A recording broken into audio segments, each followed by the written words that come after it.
Okay, Namo Buddhaya, brother and sister in the Dharma.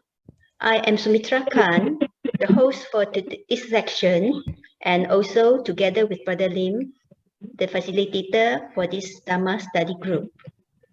And for this morning, we shall start with chanting. Please compose our mind and hold our palms in Anjali to venerate the Buddha. So we'll pay homage to the Buddha. Namo tassa bhagavato samma sambuddhassa. Namo tassa bhagavato arahato samma sambuddhassa. Namo tassa bhagavato arahato samma sambuddhassa.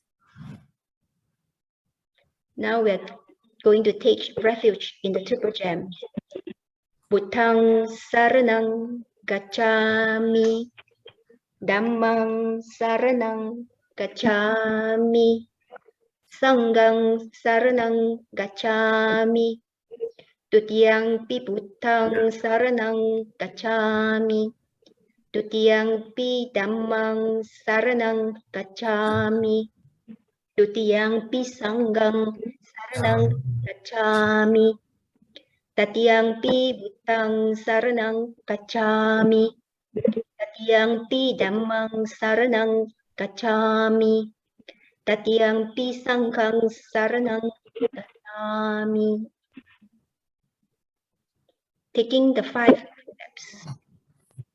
Panadipata Veramani Sikkhapadang Samadhiyami. Adinna Dana Veramani Sikkhapadang Samadhiyami. Kamesu Michachara Veramani Sikkhapadang Samadhiyami. Musavada Veramani Sikkhapadang Samadhiyami. Sura Meraya Macha Pamatatana Veramani Sikkhapadang Samadhiyami. Buddha Nusati, praise to the Buddha. Itipiso Bhagava Arahang Samma Sambuddho Vicha Charana Sampano Sugato Loga Vidu Anuttaro Purisa Dhammasarati Satta Dewa Manusanang Buddho Bhagavati. Sadhu, sadhu. Sadhu. Over to you, Brother Ling. Okay. Namo Buddhaya. Good morning, brothers and sisters in the Dharma. Okay. Before we start, I would like seek your permission to do recording for this session. So if any one of you is not comfortable, please raise your hand. And the recording is basically for you or for those who missed today's lesson so that they can go through, and it must not be shared outside this group. Okay, it's only for this group. Okay, so is there anyone who is not in favor of the recording? The recording is meant for participants, okay, especially for those who missed the lesson today and for you to do your revision. Yeah. So, okay, so please raise your hand. If there's no, you can raise your hand if after I'm going to invite Brother Buxton, who is the project manager for 9 Attributes of the Buddha from AVMC Penang, okay, to say a few words before we start the session. And by the end of his speech, if there's no one who raised a hand, it means there's consent, and Sister Sumitra will proceed with the recording for the session. Thank you. So, Brother Buxton, I hand over to you. Thank you. Namo Buddhaya, everyone. My name is Bax, and I represent the Appamada Vihari Meditation Center in Penang in Malaysia. And this book, as you all I think have, is written by Saleh Susila, and she's our abbess of Appamada Vihari.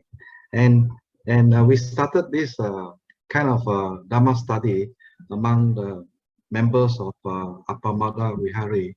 We find it very useful, you know. Many people has gained the insight of this the 9 attribute of the Buddha. We've been chanting every day, but we don't know the real meaning. And so with the Dhamma study group, over the 7 weeks, we gain a lot of knowledge. What are the qualities of our teacher, the Buddha? So then we felt to benefit for the other people. So we invited the other center, and we are very happy that Metalodge was the first to came and accepted our invitation, and here we are. So I have to thanks to Brother Tisilim and the committee for taking up this offer, so that the people in the Metal Lodge, the devotees can then understand the Buddha much better. All right. So once again, thank you for this Metal Lodge. Before I go, I also want to tell you. Just now I saw one of our participants from Canada, right? Sister something, Sister Siritara. Siritara, I think. Yeah. So Sister Siritara, I want to tell you, in Canada, we also have a very active group, also under this Appamada Vihari, and they are running the same thing. They are running this Dhamma class for the 9 attribute of the Buddha starting tomorrow. So I'm very happy that you came all the way to join us in Johor in Malaysia. So anyway, if you can contact me, I can also let you know the people in charge in Canada. They are very active. In fact, this book. Yeah, brother, I also joined. Oh, you also joined.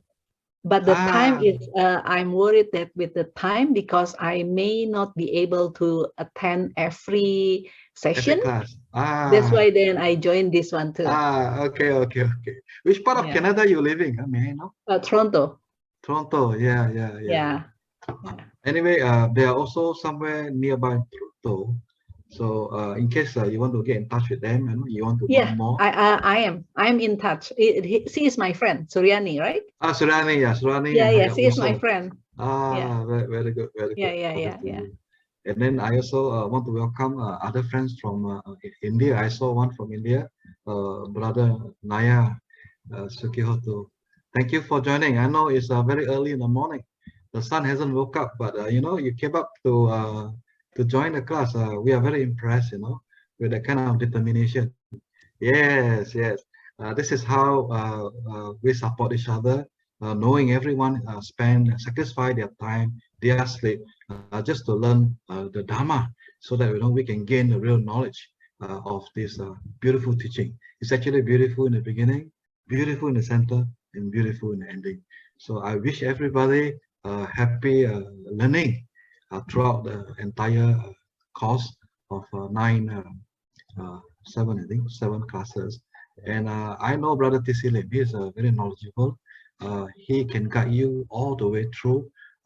He has good knowledge in the Dhamma. And please, if you do not know anything, ask him. Don't be shy. He is there to guide everyone. Yeah, I also saw members from Singapore and Australia. So please welcome to continue to spread this. And if you want to have this program in Australia or in Singapore, please approach us. You know, I'm going to leave my my mobile number. You can WhatsApp to me, and also my email number on the chat later on, and then you can approach me. We do a few type of Dharma study group. 9 attribute of the Buddha is only one. We also have other things like Abhidhamma. Abhidhamma is actually very well received because our teacher, Saleh Susila, has written this beautiful book. Let me see whether I can get it right. You can see now, right? Yes. This book is talk about the mind. You know, the Abhidhamma. Abhidhamma has got 7 books. the Buddha after the on the third council. There's 7 books written on the Abhidhamma, and it's very abstract, you know.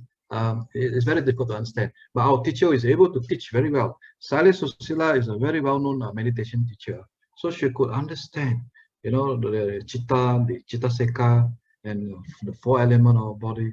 And we have done that in February last year, and we run many classes. And now currently we are having Monday classes for a small group together.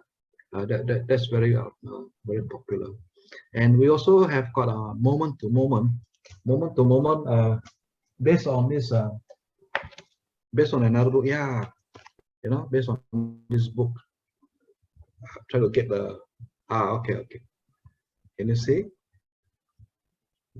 This screen is not capturing the book. Anyway, we have got moment to moment, which talks about meditations, and another one we do is 1, 2, 3. These are the 3, and this year we plan to do 24 Patana, which is also another type of Abhidhamma, but part of Abhidhamma actually, and also we're going to create into study group. And we are also doing many things to create more groups like that, so that we can learn the Dhamma much deeper with a deeper understanding. Okay, so I don't want to waste too much time. And once again, I wish everybody happy learning, and and most importantly, enjoy yourself. Okay, thank you. Okay, thank you. Sadhu, Over to sadhu, you, brother. sadhu. Yeah, thank you. Brother Bucks. Okay, so this is the program for today. We'll start with, we have finished the chanting and introduction, and then later we will do reflection on the book, then discussion and sharing. And at the end of the class, there will always be the Buddhanussati meditation for half an hour and a short sharing after that. Okay, next, please. Okay, please take note that there's no teacher in class. We are just facilitators, not teachers, to help study lessons run smoothly. We learn from each other via sharing and discussion. Sayale Susila is our teacher when we are in need of advice. So next one is the course is designed from the 9 attributes of the Buddha, authored by Sayale herself. Everyone is expected to read the relevant chapters of this book before each class. Okay, and you can get a hard copy from Brother Janaka, okay, in Penang. This contact number is there, his email is there, okay, and the copy is free of charge, okay, and it's supported by AVMC, and all you need to do is just to pay the postage. Next. Participation from everyone is encouraged. This class has about 39 or 38 because I think there's some last minute withdrawal. Okay, we have from Malaysia, Singapore, Indonesia, India, US, and Australia. Okay, basically, I'm Brother T.C. Lim here. Okay, I'll be the main facilitator, and Sister Sumitra will be helping in the back room and hosting the program, plus 1 observer from AVMC Exco, Brother Bucks. So this group is made of people who are new and also who have good knowledge and practice of the Dhamma. Therefore, it will bring a lot of benefit to the class if everyone participates. So the objective is to learn the Dhamma together so that we can understand better. So always remember, we are only facilitators, we are not teachers. So for this reason, we encourage you to speak to the class directly, if possible, and only use the chat box when necessary. Next, please. So let's introduce ourselves, but due to time constraint, I will only invite 1 volunteer to introduce yourself, and then later on we can introduce ourselves in the WhatsApp chat. Okay. So any volunteers to have a short introduction of your name? Just a short introduction. Any volunteers, please? Anyone? Especially those from other countries? Anyone? No? Okay, if no, then I introduce myself. I'm TC Lim here. Okay, I'm also the chairman for Meta Lodge. Okay, and I hope I can share whatever I know. Okay, but so whatever we share may be right, may be wrong. It's up to us to discern and find out for ourselves and investigate the Dharma and put into practice to see for ourselves. Okay, so we do not accept things blindly. Okay, so that's it. So next slide, please. Okay, I'm proceeding because otherwise we'll be running out of time. Sister, yeah. Okay, so what are the 9 attributes of the Buddha that we generally recollect? Anyone like to share, please? What are the 9 attributes?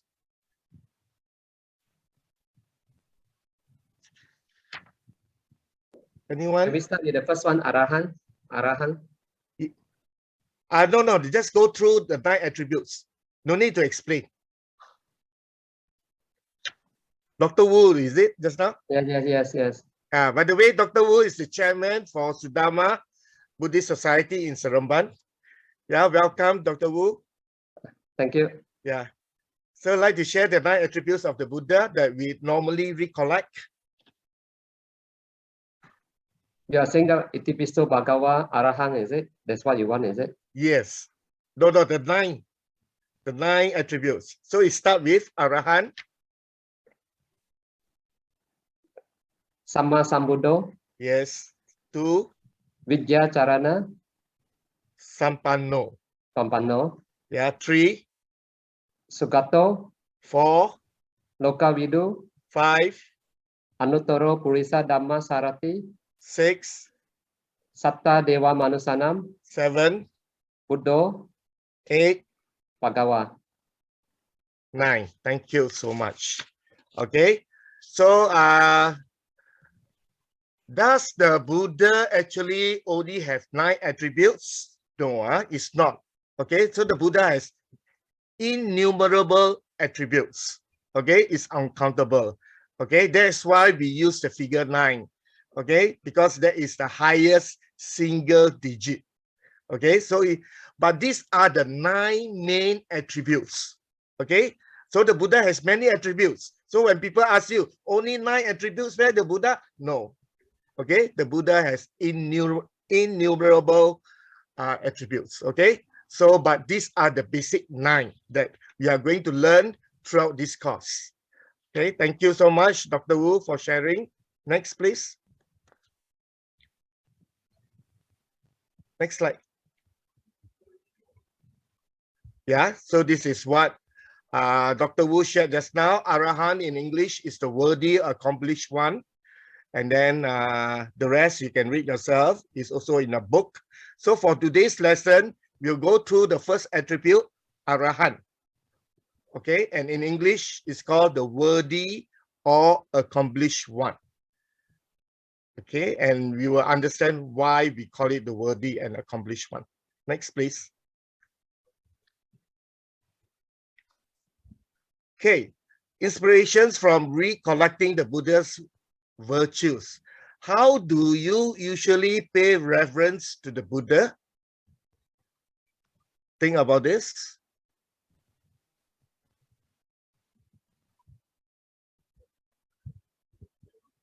And how will this study improve the way you do it, in your opinion? And what are the benefits of Buddhanussati, which is mindfulness upon the Buddha's virtues?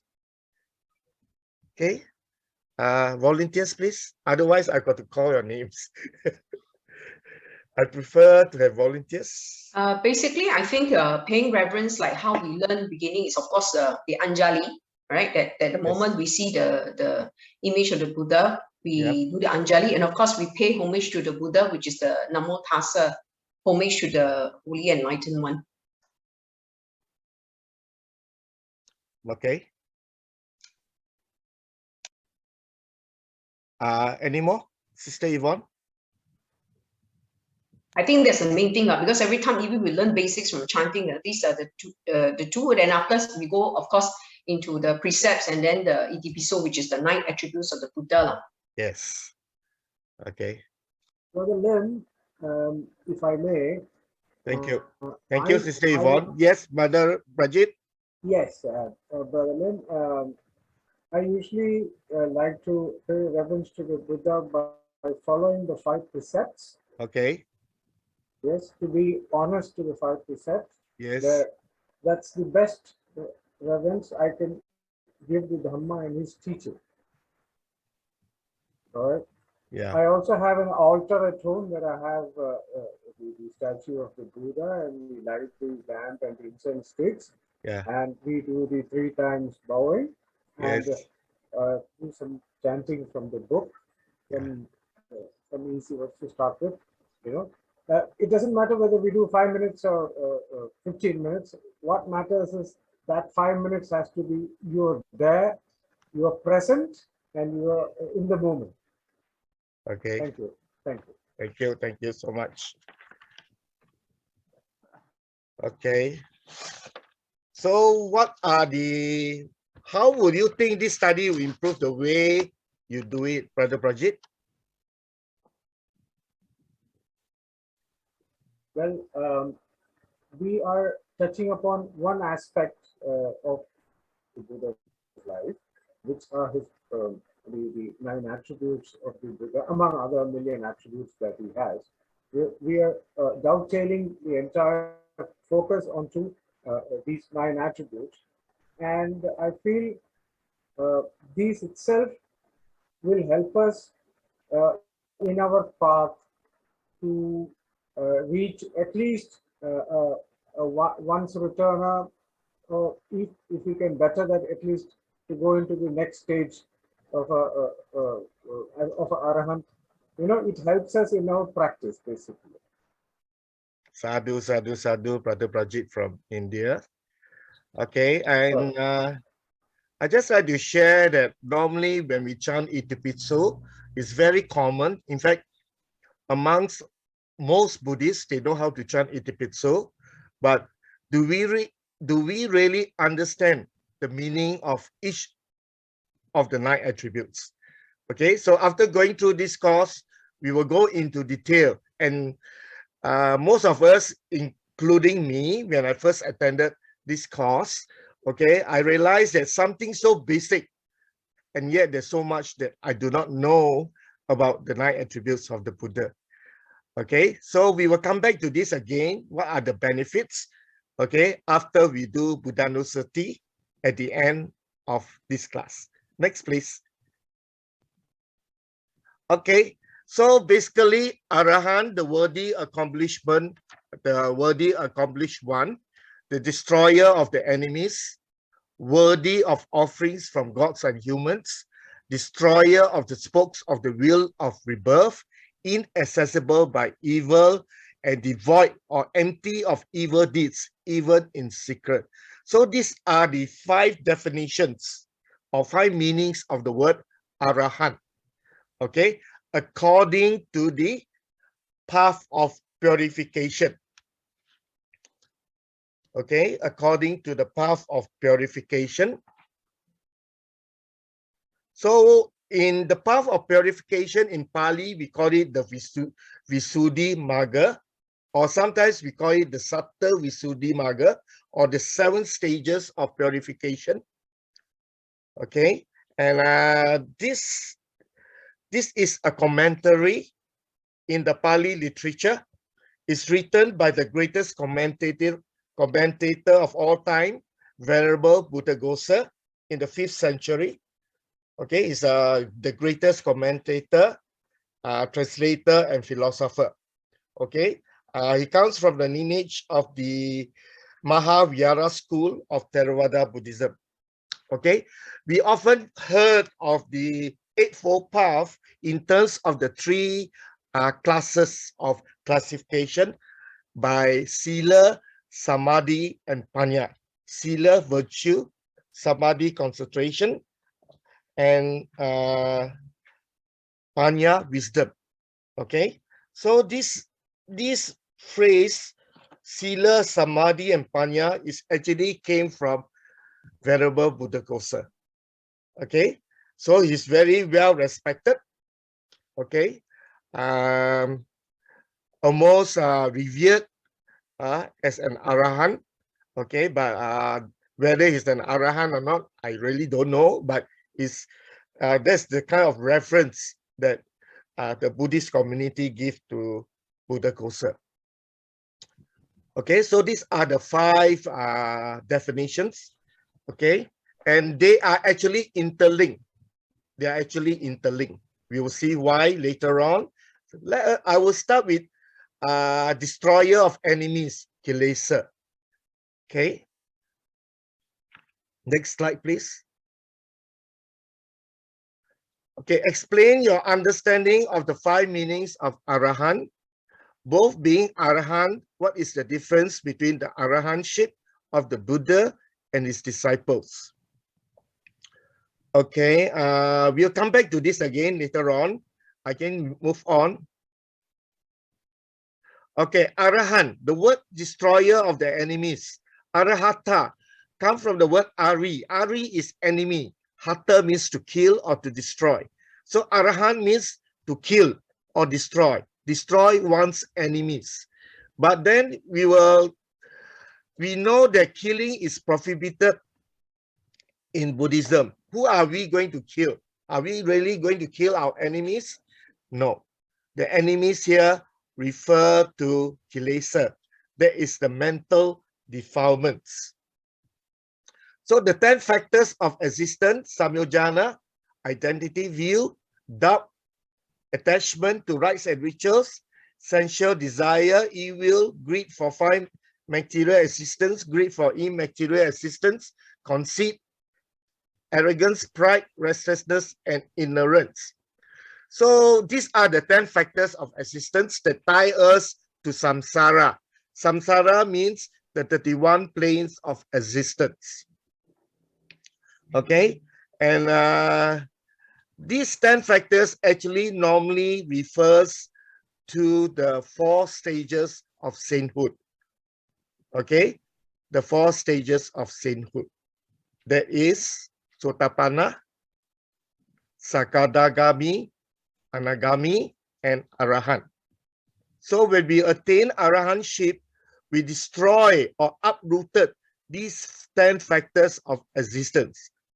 Okay, and because of this, there is no more rebirth for an Arahant. Next slide, please. Brother Lim, there is a hand raised. Yes. The hand raised by Sister Lai Chan. Yeah. Sister Lai Chan, please unmute yourself.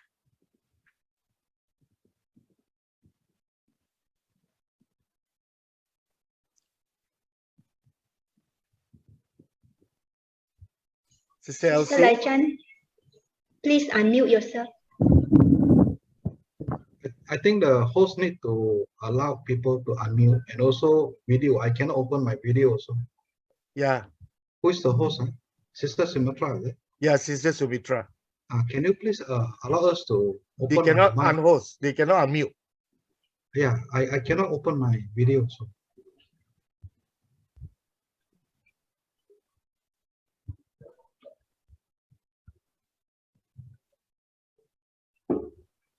The host, yes. Okay. Sister Lai Chan, you are unmuted already.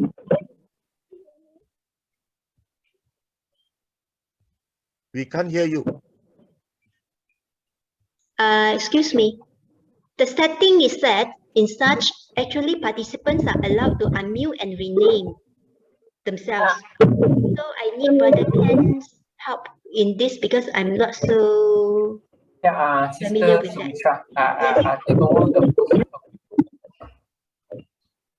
Yeah, we can unmute actually. Madeline. I cannot open my video.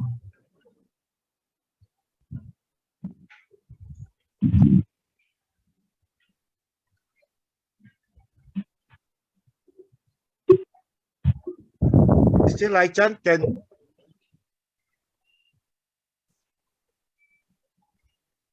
Now think, Sister Laichan has already unmuted. yeah, Please but we speak up. cannot hear her. I think I it's think it's her Sister audio. Laichan's audio setting. Yes. Sister Laichan, you can check your audio. We come back to you again, or you can post your question in the chat box. Okay, and please check into your audio. Okay, before we move on, any other questions? Anyone like to unmute and ask any questions? No? Okay, next slide, please. So how to overcome defilements? Kilesas at different levels are treated differently. So at the action level is by restraint of our senses. I think sisters, yeah, restraint of our senses through observance of our sila, morality. And at the arising level, when the defilements arises, we need bhavana or mental purification to cleanse our mind, okay, of our kilesas. And at the later level, okay, there is through insight vipassana meditation. It means to uproot the kilesas at the later level.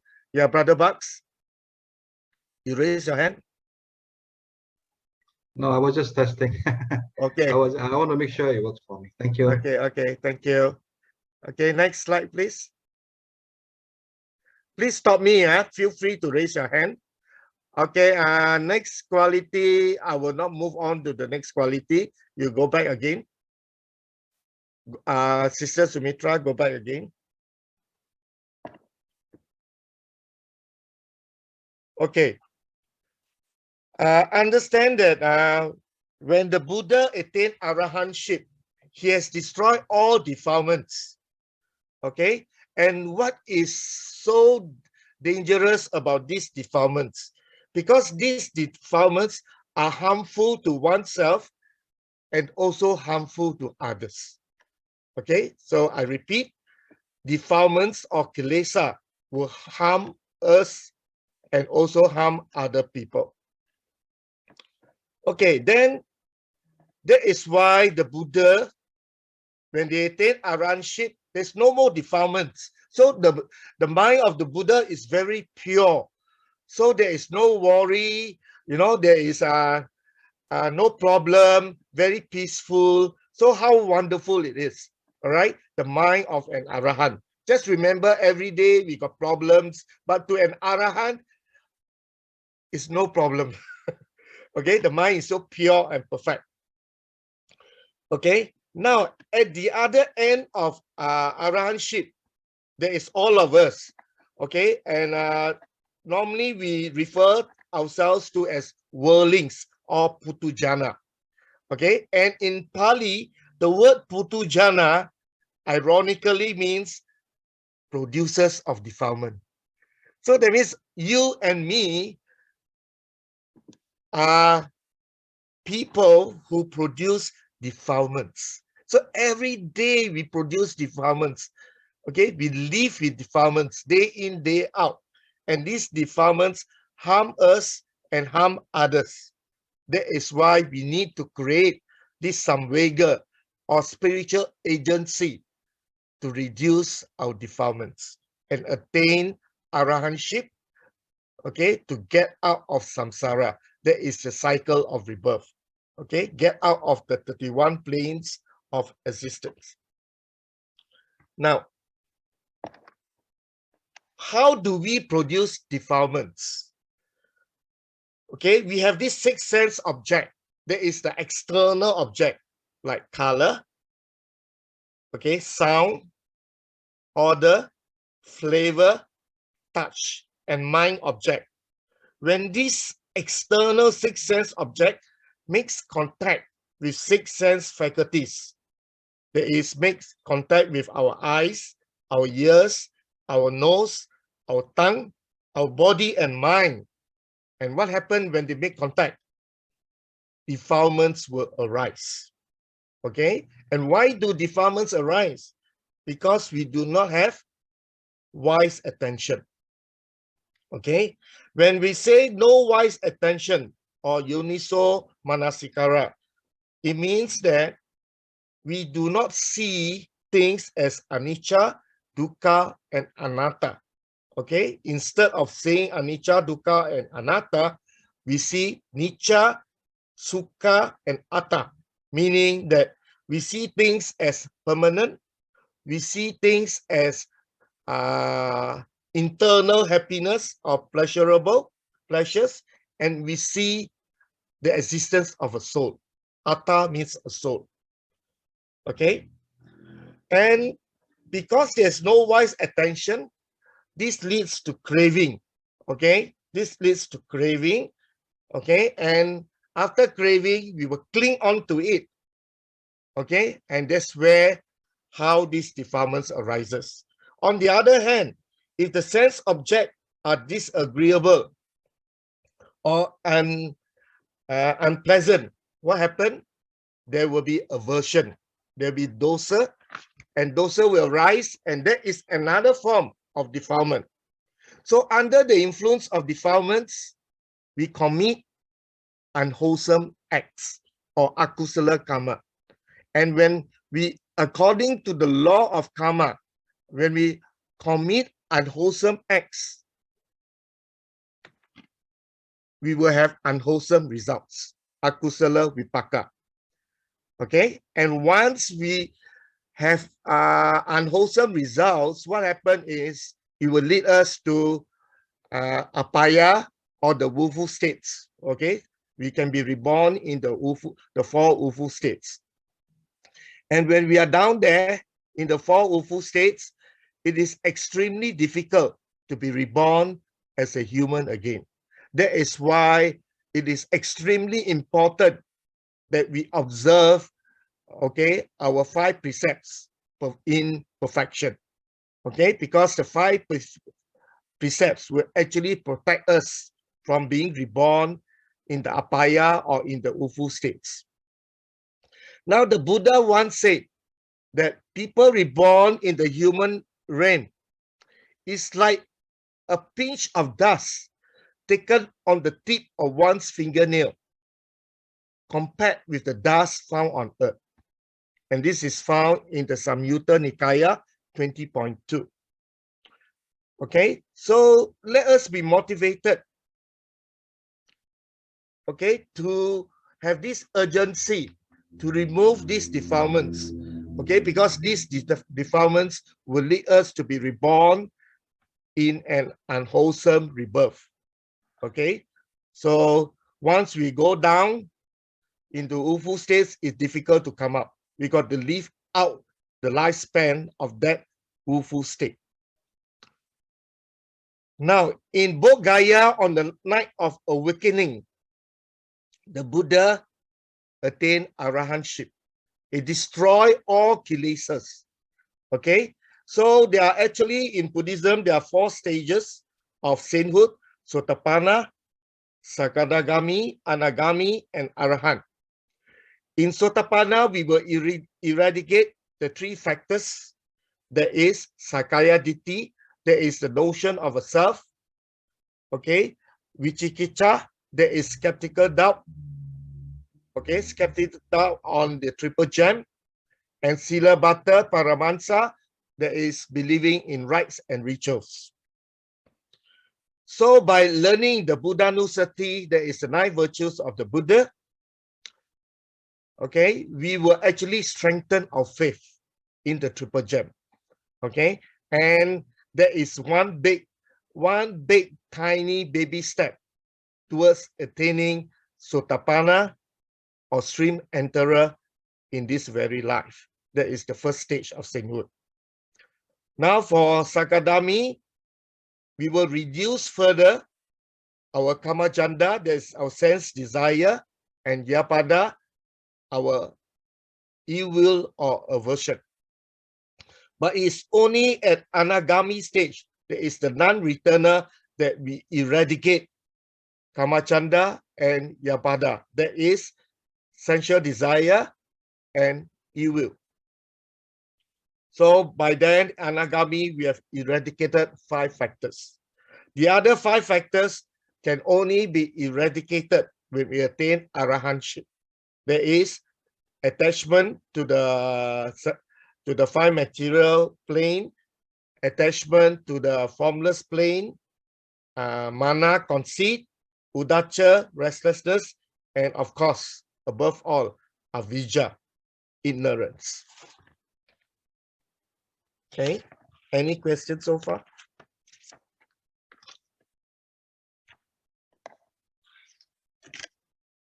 Any questions?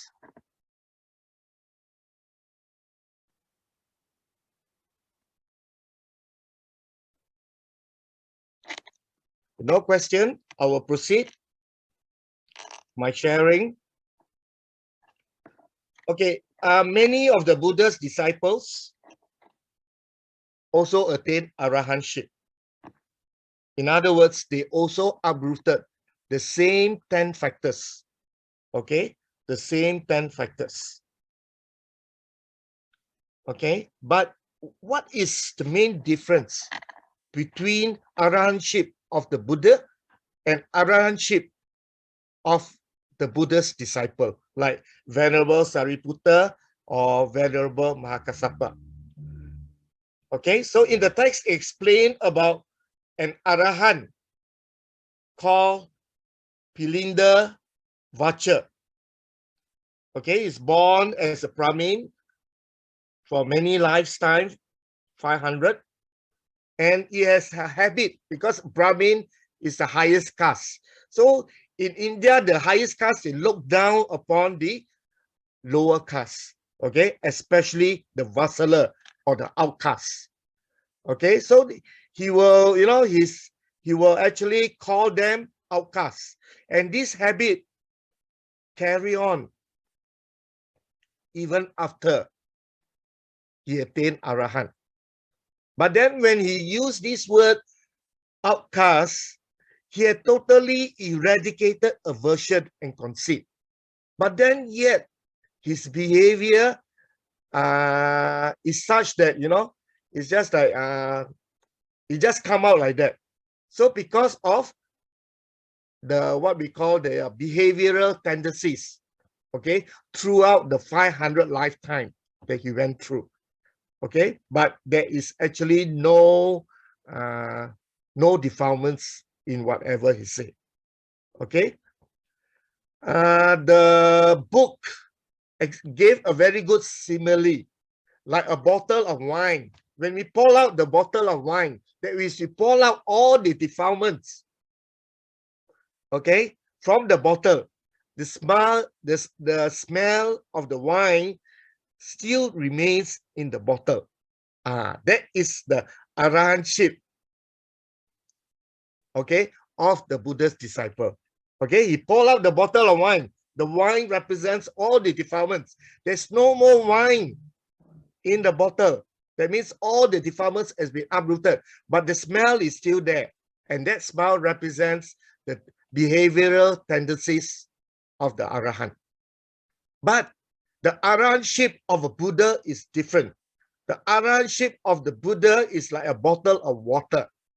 So when you pour out all the water, you pour out all the defilements out from the bottle, no smell remains in the bottle.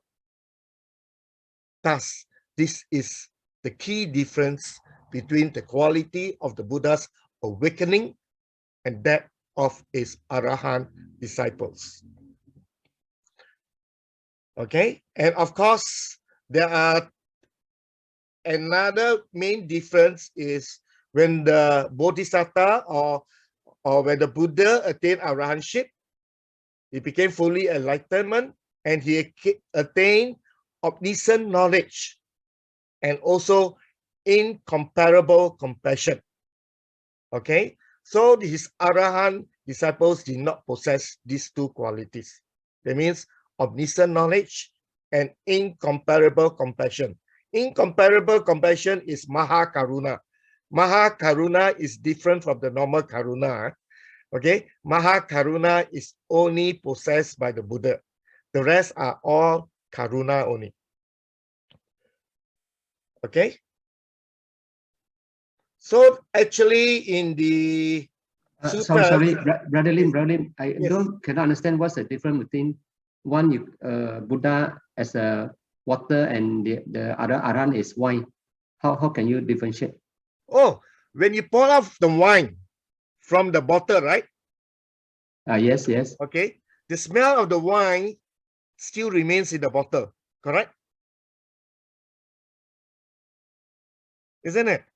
There's no more wine in the bottle. You pour out the wine from the bottle, but the smell of the wine still remains in the bottle. Correct, Dr. Wu? Yes. So that is the residue. And that residue represents the behavioral tendencies or our habit. Okay, right? And if you talk about karma and rebirth, okay, habitual karma is very strong at the time of birth. That means if throughout our lifetime we have been killing all the while, chances is we are heading towards the lower rebirth. Maybe I can chip in a bit. Yeah, Brother Bucks, go ahead. If you don't mind. So there was one story where Sariputta, he's already a Arhan, but Arhans are not supposed to show their psychic power. But when they came across one river which is very big, so instead of walking waddle through the river, he actually jumped using his psychic power. He jumped. Then people complain to the Buddha and says, Sariputta show off, like, he flew over the river. Then this is where then the Buddha says, well, this Arahant still has the old behavior, an old habit. It's like a wine. When you pour the wine, you can still smell. So, he cannot get rid of this old habit. So that's why, he jumped, he fly over the river. So that's what he means. Brother O, is that okay? Okay, thank you. But when we pour out the water from the bottle, there's no smell there's no residue, there's no smell in okay? The water and the wine both represents defilements. Dr. Wu, okay? Okay, thank you. Yeah. That is why sometimes we find that in the sutras, the monks complain about certain monks, okay, of their behavior. And yet the Buddha said, no, okay, that monk has attained arahantship. Okay, and that is the reason. Okay, that is the main difference. Okay, because sometimes, especially Pudujana, okay, we do not see things in the whole perspective. We cannot see things with the right view. So the Buddha explained this between arahantship and that of his disciples in another sutta. I read from page 29. Okay, the Tathagata bhikkhus, the Arahant, the perfectly enlightened one, is the originator of the path unarisen before. That means the Buddha, okay, originate the path, okay, that never arise before. And the producer of the path, unproduced before. The declarer of the path, undeclared before. He is the knower of the path, the discoverer of the path, the one skilled in the path. And his disciples now dwell following that path and become possessed of it afterwards. These bhikkhus is the distinction, the disparity, the difference between the Tathagata and the Arahant. Okay, and this is found in the Samyutta Nikaya, Sutta number 22.58. Okay, any questions so far? It's 9:34, we still have time, no worry. We have finished the first meaning of Arahant, that is destroyer of kilesas. And I also explained to you why the function of kilesas, the danger of kilesas that actually harm us and harm others. And that is why we got to restrain our senses, to prevent defilements from rising in us. Because as Putujana, we actually live and produce defilements moment to moment. That is why it's important for us to practice bhavana or mental development. Brother Any TC, questions? Yes. yeah, Brother TC Lim, Yes. this is Weifeng here. Yeah. I understand that where once a person reach Arahant, Yes. they would not return back to the world, to the sixth realm. Yes. Am I right? Yes. It's like Buddha. But however, they did not completely eradicate all the defilement. No. All, sorry, Sister Sue, both Arahant and the Buddha completely eradicate all defilements. Oh, yeah. What I meant is they have residue and Buddha do not have any residue, right? Yeah. So will this Arahant with residue still return to the sixth realm? No. No more. No more, because there's no more defilement. I see. It's just like we say things, but we don't mean it. So there is actually no defilement. Okay, you know what create karma is actually intention, or we call it chaitana. Okay, so sometimes we say things without any intention. It's just like maybe in simple lay language we say reflex action. Okay, right? So there is actually no evil or not even good or bad lah. Okay, it's actually very neutral. Okay, so there is no defilements, no more defilements for both Arahant and as well as the Buddha, and no more rebirth.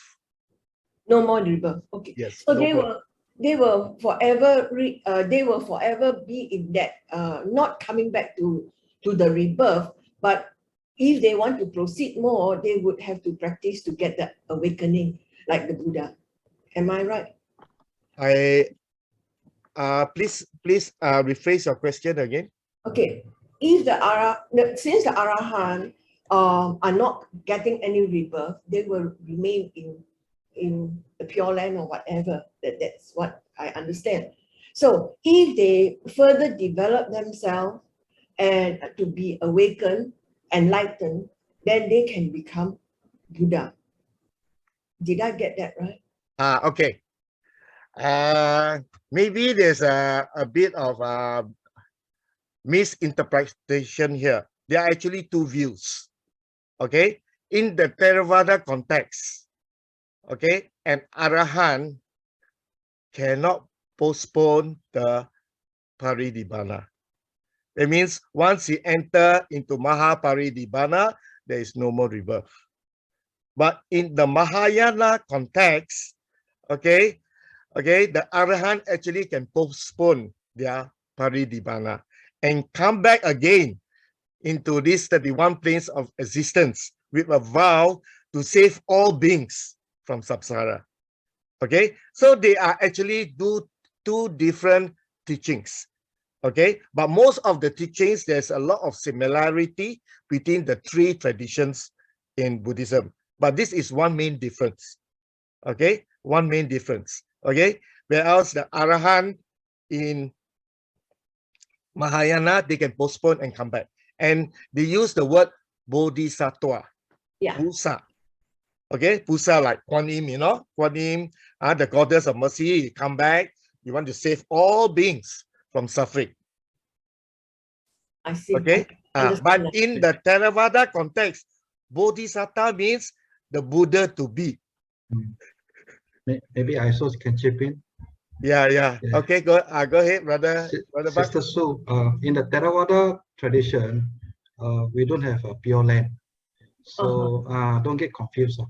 So we are here all studying Theravada.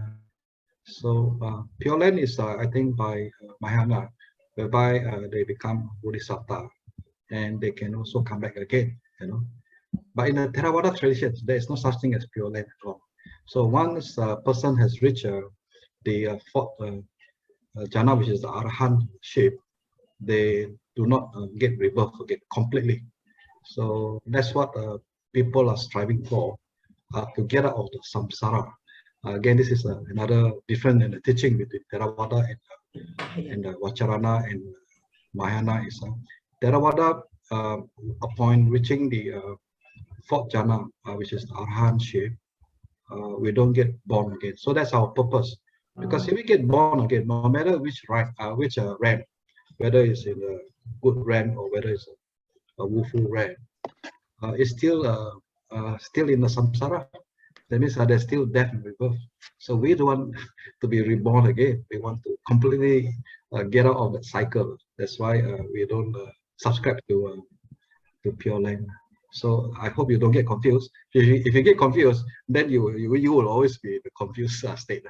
No, thank you very much for the explanation. Now I'm very clear now. Because okay. I was very doubtful because I'm from Mahayana, right? So this is the reason why they can choose to come back as a Bodhisattva and then to get enlightenment and all. Yeah. I understand now. Thank you very much for that. Yeah. Okay. At last I get it clear. Thank you. Yeah. Thank you. Thank you. Sister Linda, unmute yourself, please. Okay, Brother Lim. Yeah, Sister Linda. So yeah, you mentioned that as Putujana, we all are producers of defilements. Yes. But yes, some people produce more than the others. Yes. And my question is how to be the least, how we produce the least defilements. Or how do we produce the least defilements? Yes. Okay. Through minimize. Through meditation. Maybe we ask the other classmate to answer this because some of the classmates may know. Yeah. Okay. Brother Lim, you want to encourage some of the classmates to participate? Anyone like to answer the question? This is a Dharma study group, so we should actually all participate. Brother O, maybe you want to answer this question. This is a interesting question. If I may? Yes. Okay, I'll try. Like I said earlier, the only way to reduce defilement for a lay person is to follow the 5 precepts thoroughly and automatically see what bad karma you have done. There's nothing, or karma, as they say in Pali. Whatever bad karma has happened, you have no control over it. But if you can keep the 5 precepts, you can at least stop future defilements. If you can't stop it completely, at least you can reduce. Yeah, how do we do that? I think sister's Linda question is how do we reduce that? Yes, by maintaining the 5 precepts at all times. 5 precepts, yes. Agree. And once in a while, make it 8.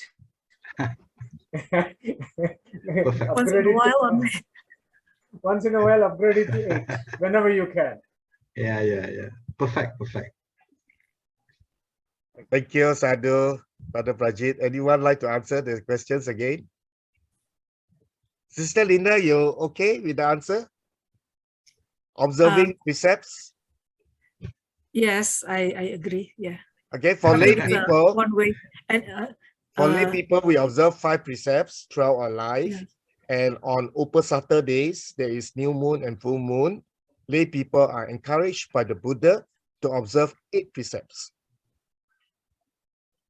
Okay, and of course, when we go forth, okay, to become monks and nuns, then we observe 227 and 311 precepts respectively. Wow.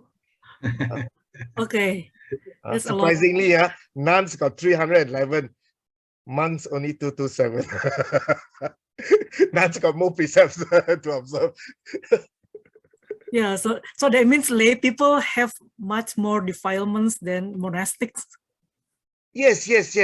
That is why, like what Brother Prajit mentioned, by observing 5 precepts, or monks have more precepts, 200 over 227. Yes. Yeah, that's why they got less defilements. Yeah, That's this true. is our restraint of the senses, because defilements arises when our sense faculties, the 6 sense faculties, come into contact with the external sense object.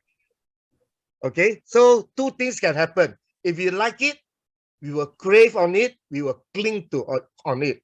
That is defilement in itself. That is greed. If we don't like it, we will reject it Okay, that is dosa and aversion. That is also defilement. So like or don't like, there is also defilement. That's why you have to go round and round. So the only way out is through meditation to cleanse our mind of kilesas. Yes. Okay. So like what Brother Brajit say, sila is the foundation for the next step. The next step is actually bhavana. Yes. Yeah. That's why sila, samadhi, panya. When we purify and cleanse our mind, insights will come. Okay. Yeah. Just want to comment, brother. This phrase, the meaning of putujana is producers of defilements. Yes. It's really so powerful for me. Yes, yes. Really makes me think that okay, I'm producer of defilement, so I better watch my action, better watch my mind. Yeah. It's really good reminder. Yes. That is why we got to meditate a lot, and of course we need to observe our precepts, because without observing our precepts, okay, there's no point to meditate, because your mind will never come down, okay, because of the impure state. Okay, so sila is the foundation. Okay, our precepts are the foundation. Okay, so we got to observe our precepts, and based on our precepts, we meditate to cleanse our mind of impurities. Yes, Brother Bucks. Yeah, maybe we should also later on understand the 10 kusala and also the akusala. So those are also good mindful, to be mindful of the action. What are the wholesome action and what are the unwholesome action? Which I think over the next few class we will also study that. That also a good way of reminding us what are the good action we should practice more, and what are the bad action, unwholesome action that we should abandon. That way we don't produce the bad karma. This is what I think we should do also. Okay, so maybe over the next few classes, we will touch on that particular subject again. Okay. Yeah. Okay. Thank you, brother. Okay, thank you, Sister Linda.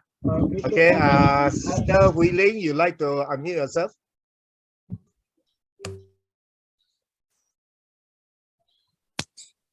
Like to share or anything?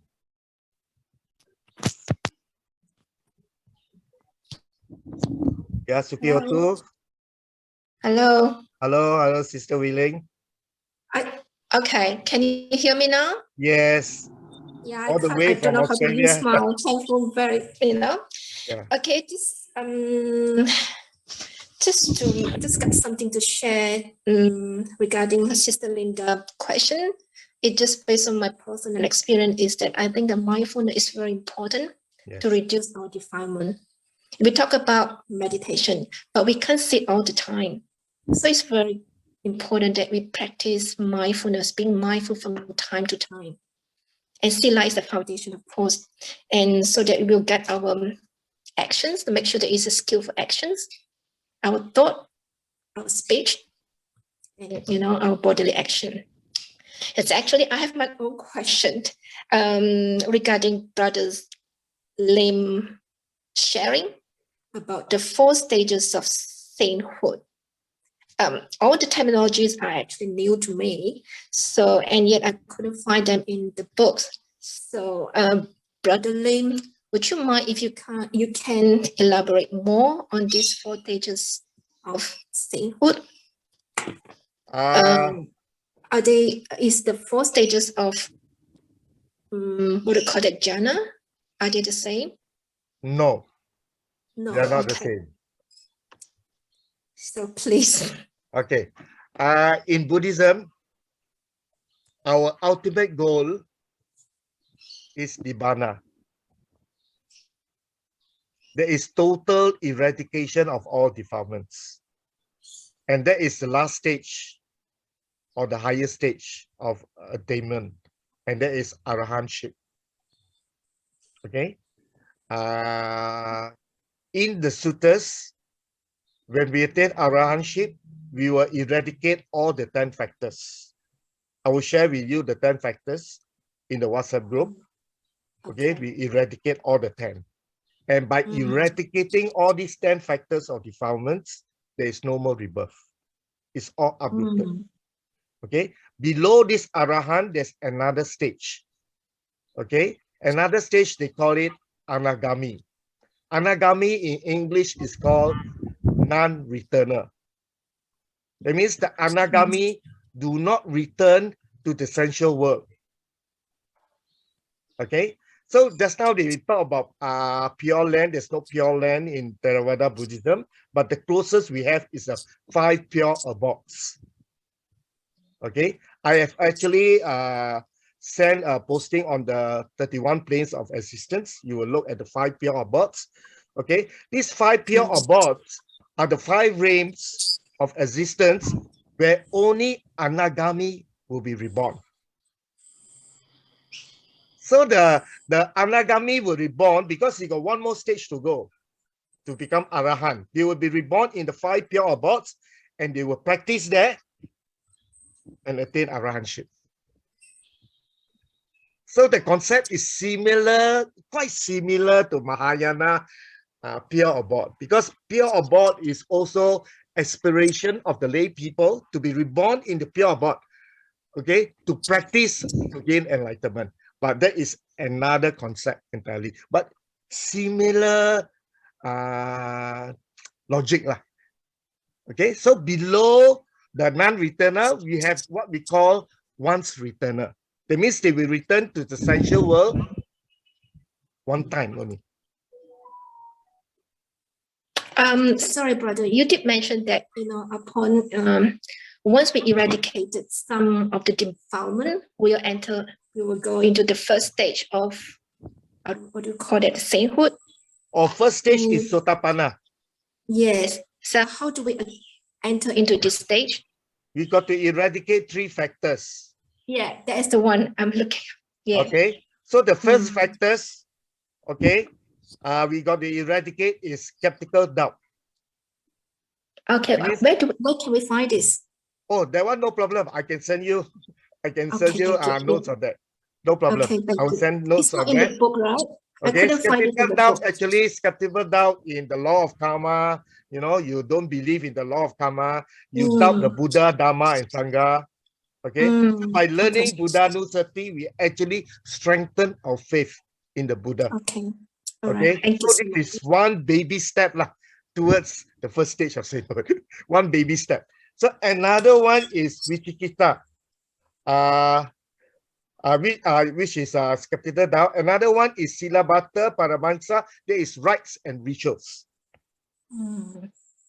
Okay, I mean, rites and rituals are things that people identify with certain action that people believe will lead to enlightenment. Okay, for example, if you believe that you light the 3 joss stick and you go to the temple and pray every day to gain enlightenment, okay, it will never happen. It will never happen.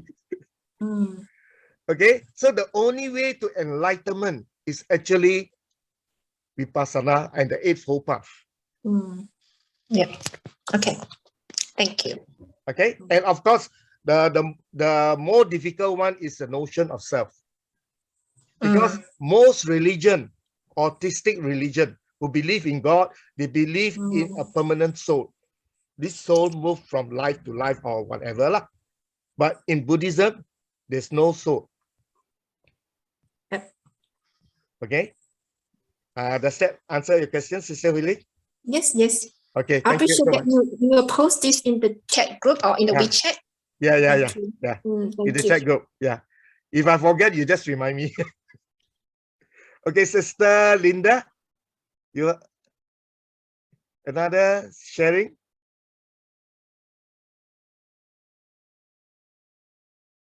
You have to unmute yourself, Sister Linda.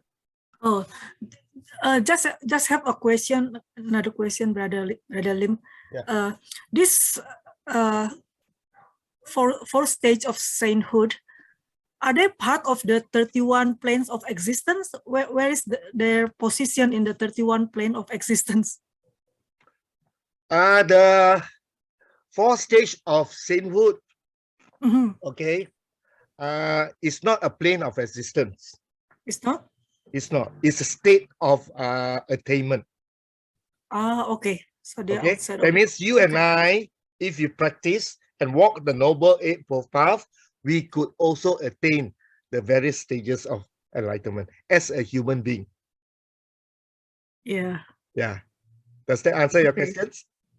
Yes. Yeah. Thank So you. even the gods, also the deities, when they practice and walk the Noble Eightfold Path, they will also attain sainthood. Okay, but the problem with deities is what? Yeah, in the heavens, there's too much sensual pleasures. When there's too much sensual pleasures, not interested to practice.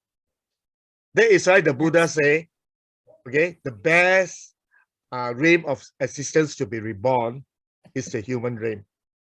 So we got to make full use, okay, of our life as a human and not fall downwards.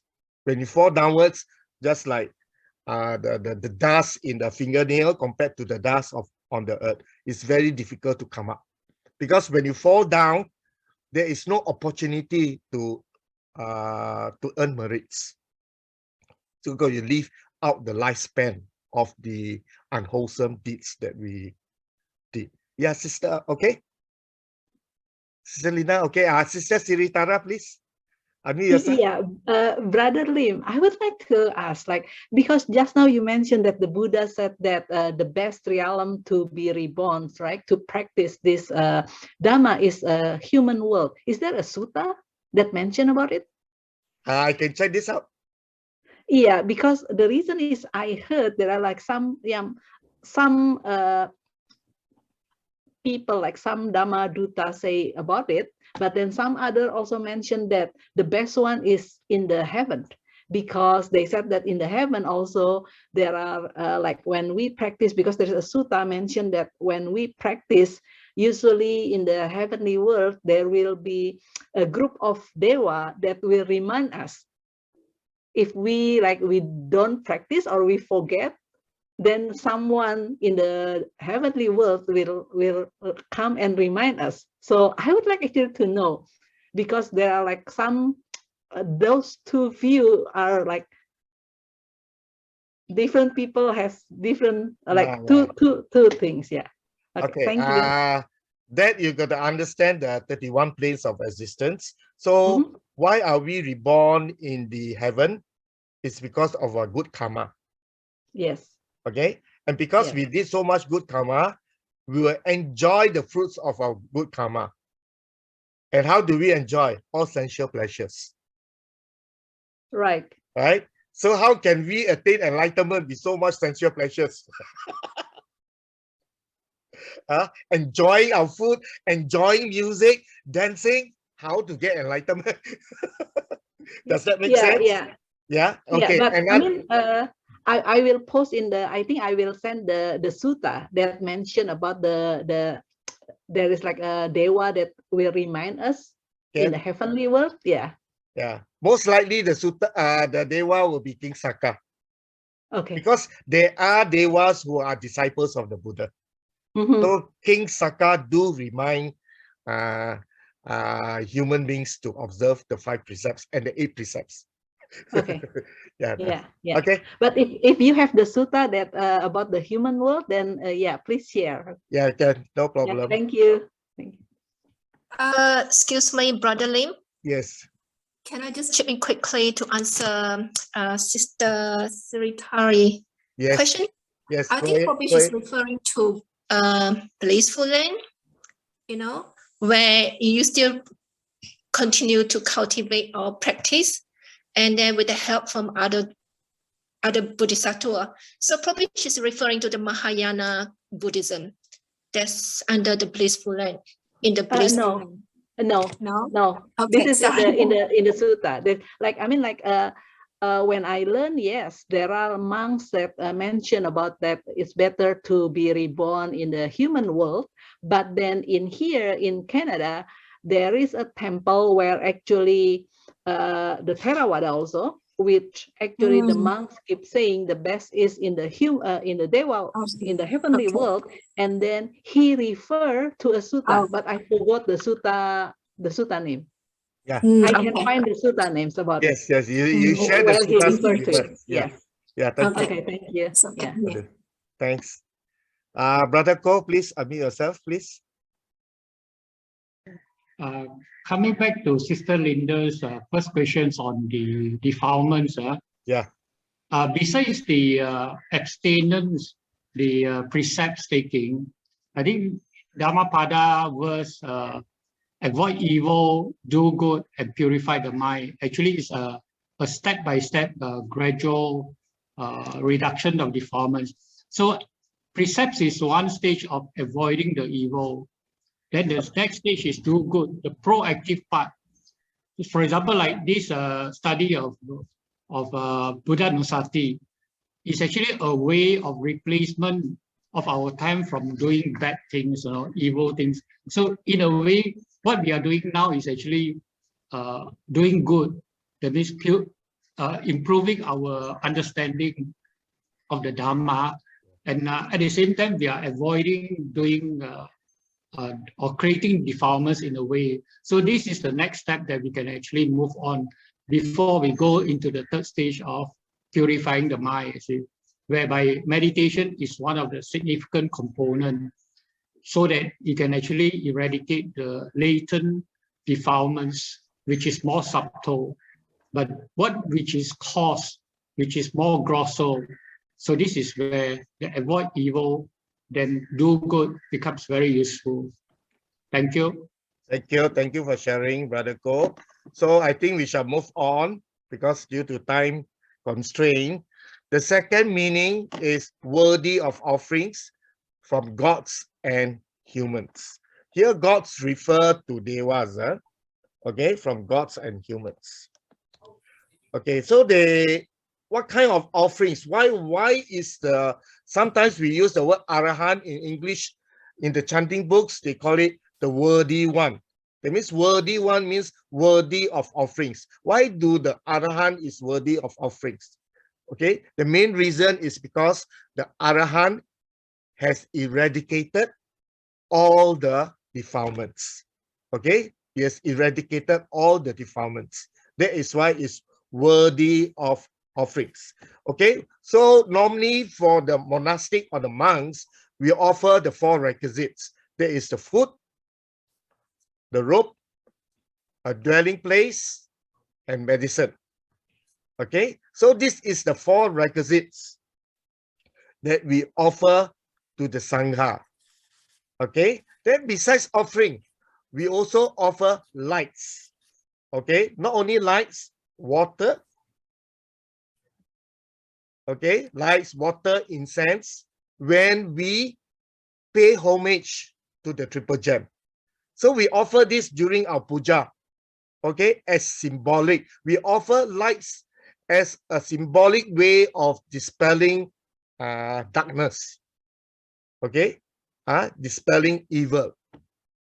Okay, we offer sandalwood or the incense as a symbolic way of virtue, because the smell of the incense will fly away. So if we observe our virtue, our virtues will be known far, far away.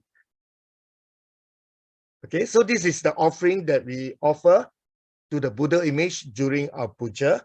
We also offer service to the temple, and we also offer reverence. So these are the different kinds of offering, okay, to an arahant or to the Buddha.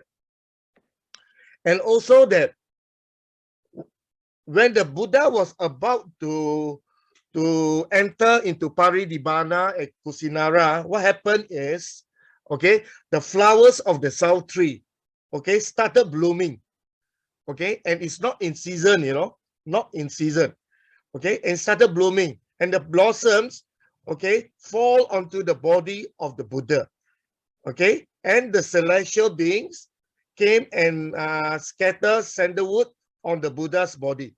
So all this, we call it the Dharma Niyama.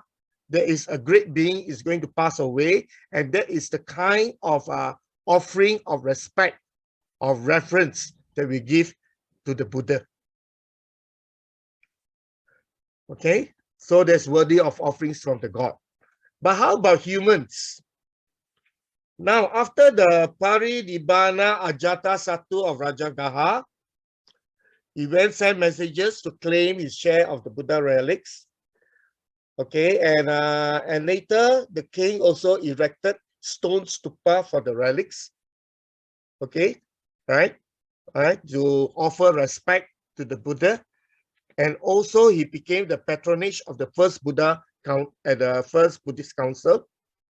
And then a lot of famous kings and leaders make offerings to the Buddha during his lifetime. For example, King Bibisara offered the Bamboo Grove Monastery for the Buddha to use. Okay, and then the wealthy merchant Anatta Pitaka spent a lot, almost all his fortune in gold to purchase Chetavana Monastery or Chetavana Park for the Buddha and his disciples. So even though the Buddha has passed on, in our practice, when we recollect the incomparable attributes of virtues, while we, we offer flowers, water, lit candles, and other items during our puja. And King Asoka is a great king. He's actually a very evil king before that, before he was converted to become a Buddhist. Okay, and after the Kalinga War massacre, okay, and he became the first Dhamaraja, or the first Buddhist king, or the Dharma king, okay, to accept Buddhism not only as a religion but as a way of life. Okay, so in India you will find a lot of rock edicts erected by King Ashoka. And they also send messages to many countries, okay, to spread Buddhism. And King Asoka also sent his son, Arahan, Venerable Mahinda, and his daughter, Sanghabita, to Ceylon or Sri Lanka, okay? And because of them, Buddhism came to Sri Lanka. Okay, don't forget, Venerable Mahinda is a prince. Before he ordained, and Sanghavita is a princess. Okay, and so this is the worthy of offerings, not only from humans, but also from God. Okay, so the book give examples. Next thing is the destroyer of the spokes of the wheel of rebirth. So we talk about the wheel of rebirth that actually binds us to samsara, to be reborn again and again and again, is basically due to defilements. Okay. Now, when we talk about the spokes of the wheel of rebirth, we talk about paticca samuppada. That is the dependent origination. In Buddhism, there is no first cause. Okay, there's no first cause. Okay, I hope you are familiar with this term, causes and conditions. Okay, causes and conditions, and there is no one cause, one effect. In Buddhism, no one cause, one effect. In Buddhism, there is many causes, many effects. Okay, so it's more complex than that. So basically, the basic understanding of conditionality or paticca samuppada is expressed in this term. When this is present, that is present. From the arising of this, that arises. Where this is absent, that is absent. On the sensation of this, that ceases.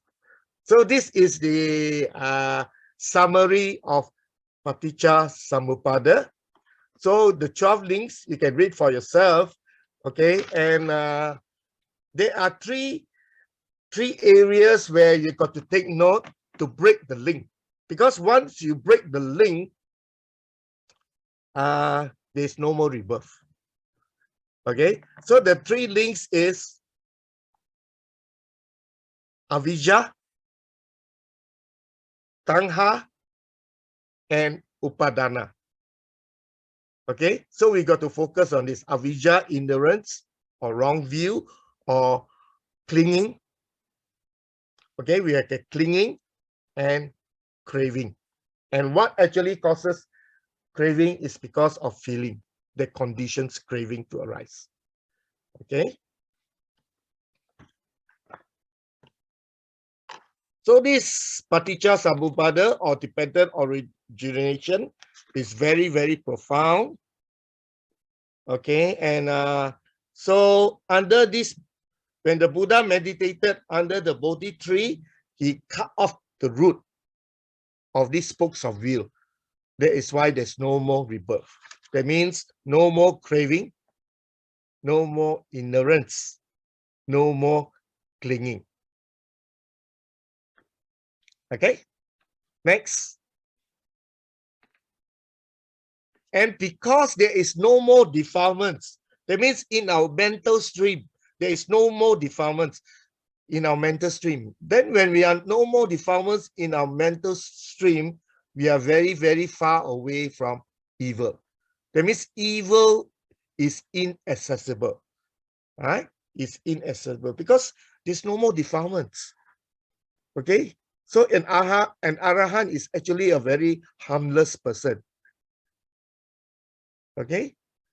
The analogy given in the book was just like a shriveled seed will no longer germinate. So the seed is shriveled because of no water content, it dry up, so that seed will no longer able to germinate. That means no more rebirth. Okay.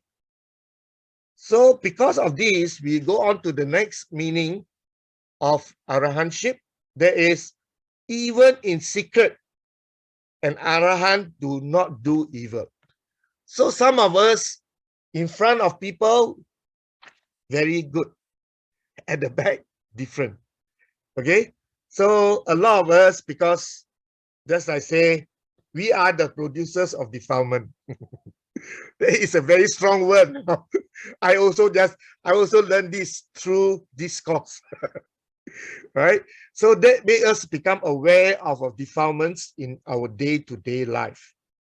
Okay, so because there is no more defilements in our mental stream, okay, so even in secret, when nobody's around, we still do not commit evil, because it's just impossible to commit evil because there's no more defilements.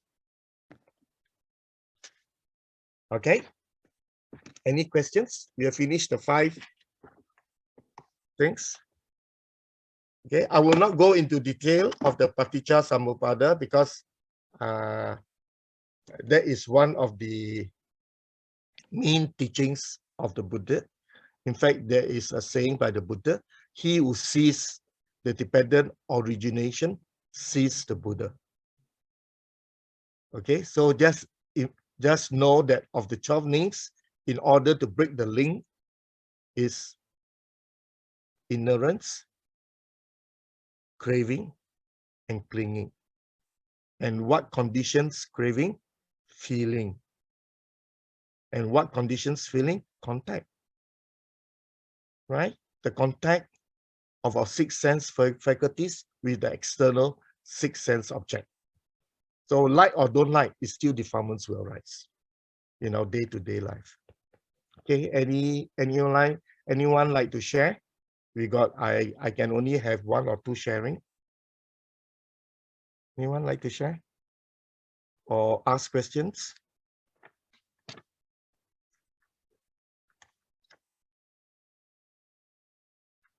If not, we will proceed. Next slide, please.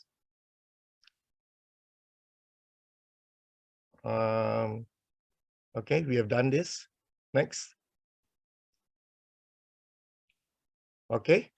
So just to sum up, to make sure that you understand, can we have a volunteer to have a short explanation of the 5 meanings of Arahant? Anyone? especially those who have not spoken? Anyone?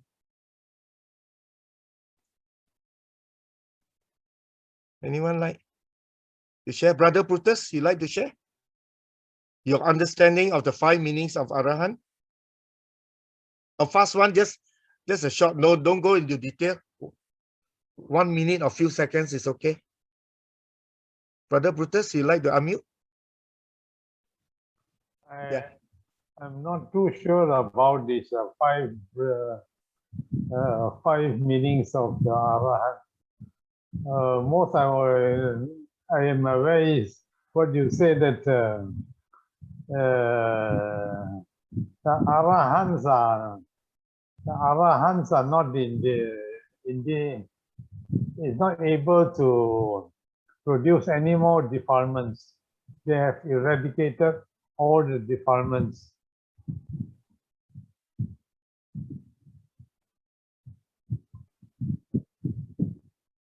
I think that's all I can say. Okay. So, Brother Brutus, I encourage you to read the textbook in chapter 1. Yeah. Right. Anyone else want to share? The next one, both being Arahant, what's the difference? I think we have already mentioned this. Yeah, just to Sister Linda, you like to share?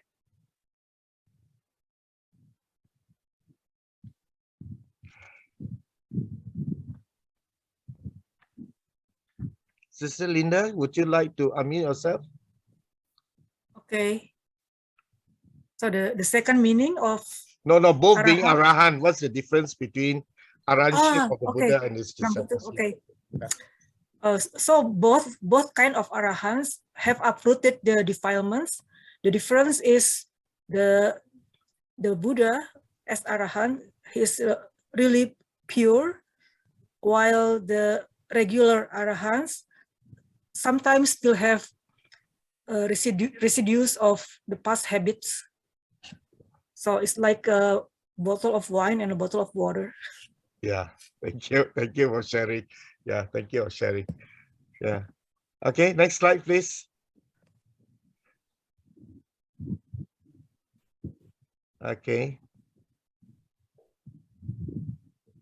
Next. Okay, so now we will compose our mind to do a short meditation of half an hour. Okay, just listen to the video and look at the Buddha image. Sister Sumitra, can we start?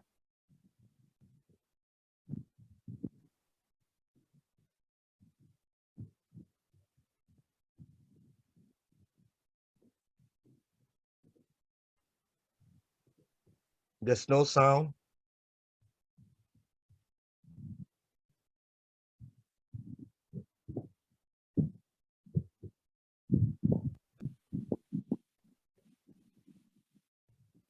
Posture. I'm going to give you the guided meditation on Buddha Nusati, recollecting Buddha's virtues. Please sit in the proper sitting posture.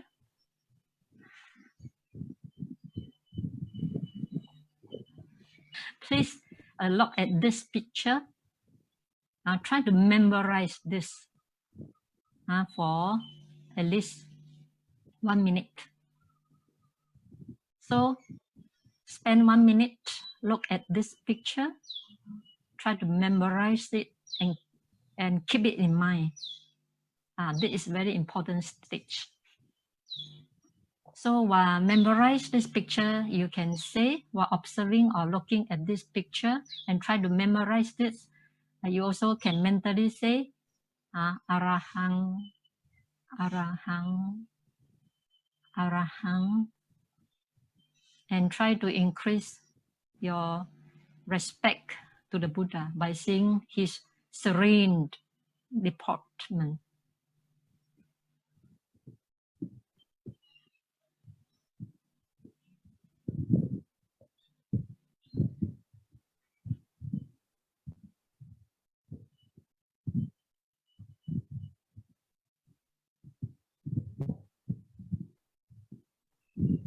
we try to memorize this Buddha's image in order to visualize it as time goes. Arahang, mentally say Arahang, Arahang.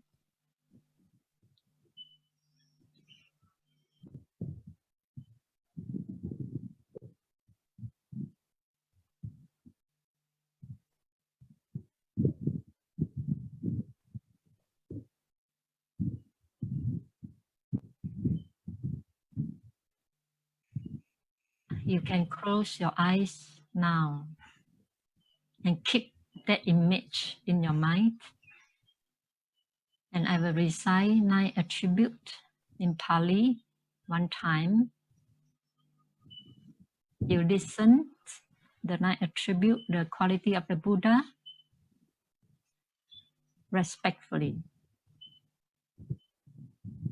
Iti piso bhagava arahang samma sambuddho Vichacharana sampano sugato lokavidu anuttaro purisa dhammasarati sattha dewa manusanang buddho bhagavati.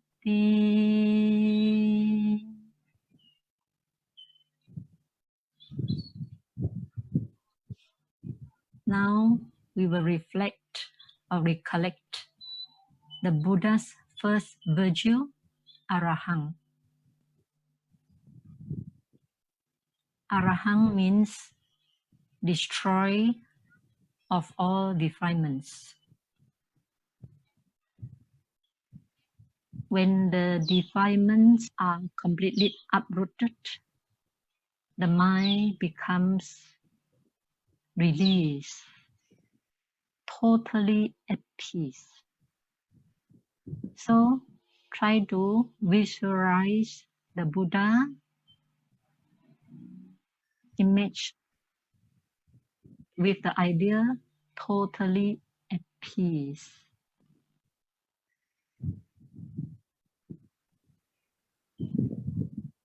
You can mentally say Buddha is totally at peace.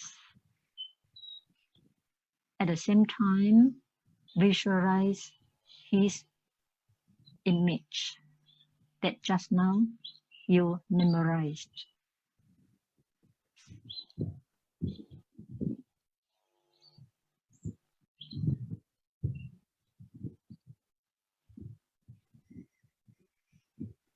Try to feel the peace of the Buddha.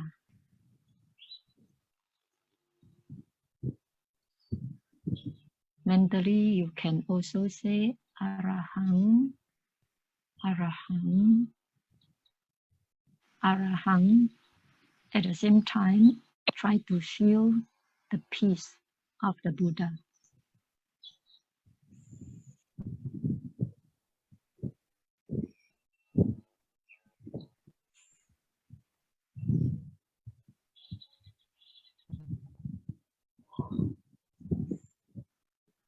Try to visualize how peace Buddha was.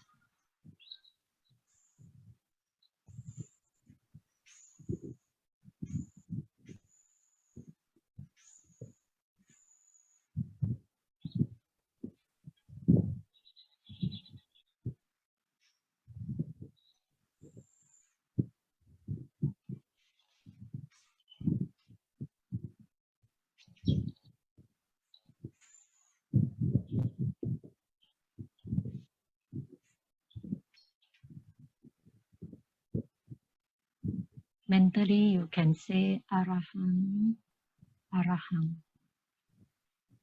At the same time, visualize Buddha is in completely, totally peace.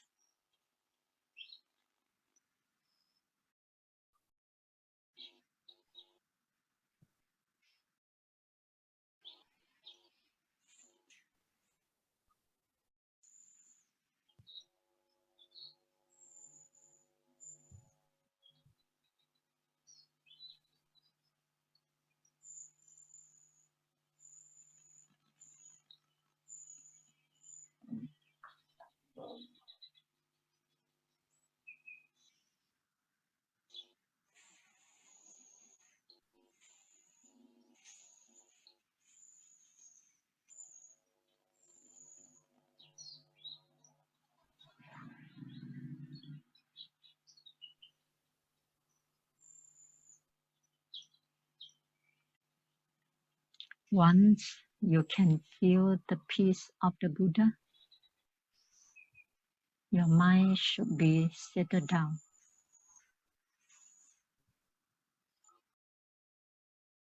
On the virtues of the Buddha.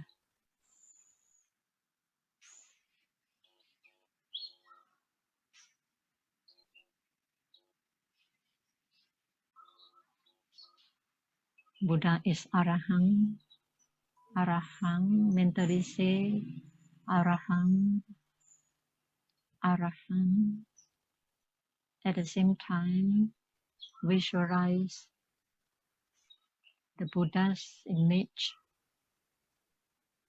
by feeling his peace.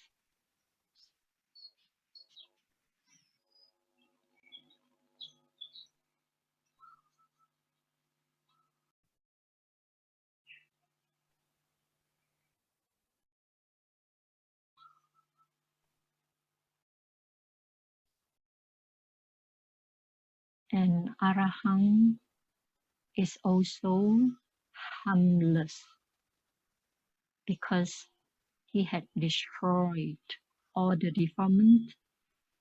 He became harmless. So you can imagine or visualize Buddha is harmless. You will never harm anyone, any beings.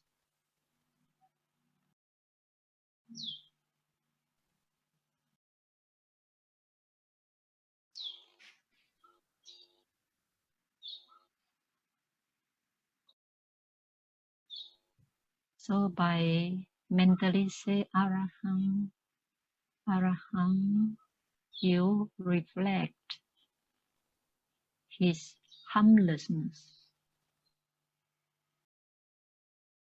They will increase your faith in Buddha's quality.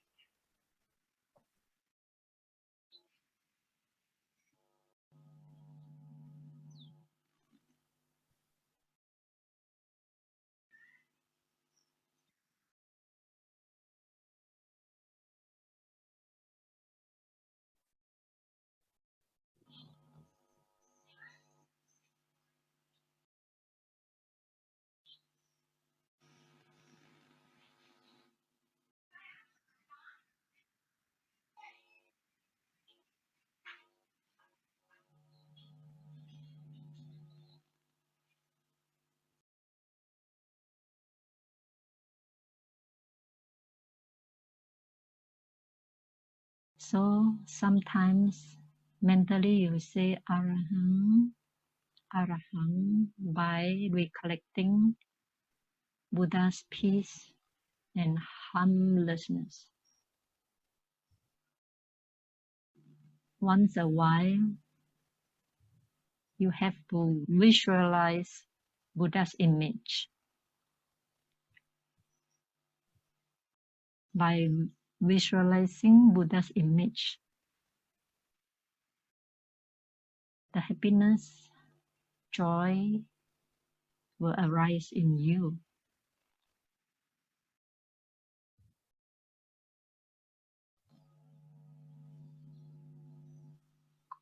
Another meaning of Arahant is worthy of respect by all men and gods.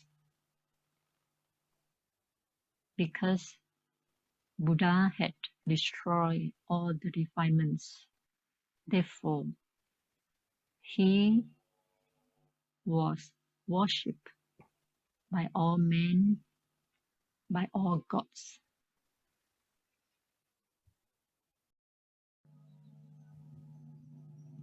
Some human beings worship gods, but gods still have to worship Buddha.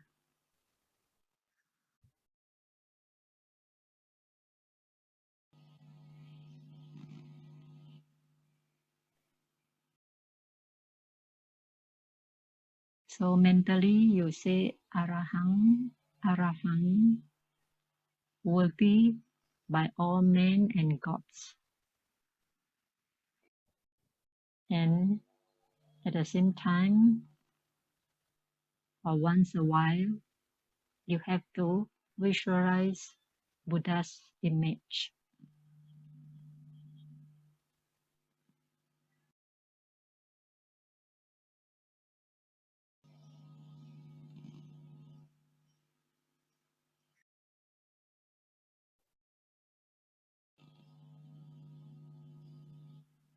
Buddha is worthy of respect by all men and gods.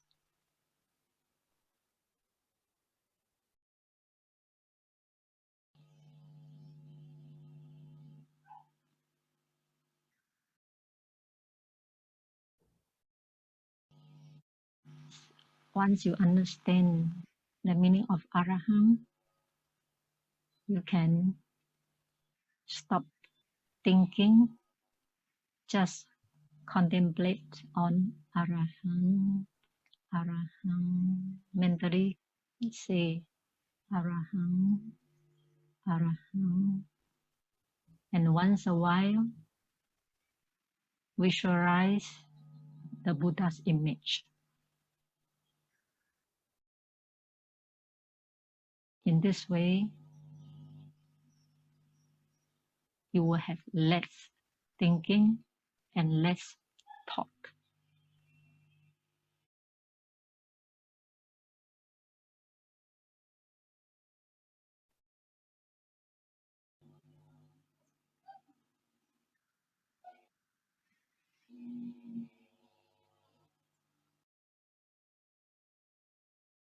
Now, I shall move to second quality, the second virtues of Buddha, which is Samma Sambuddho.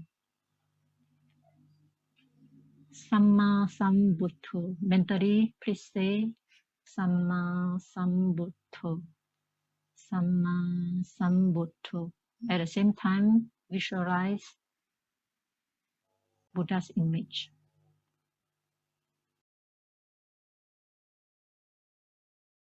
Then you should reflect the meaning of Samma Sambuddho. Samma Sambuddho means rightly attained awakening by himself without guidance of anyone. So Buddha attained Buddhahood rightly by himself without any help from others. This is called Samma Sambuddho.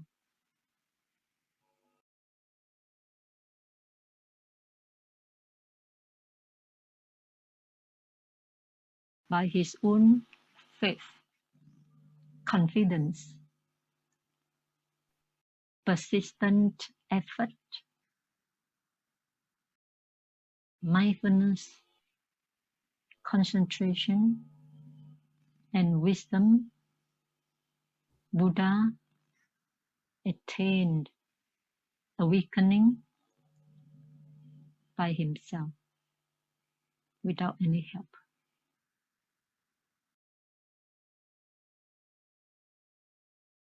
So, as you keep reflecting this quality, the faith will arise in you towards Buddha.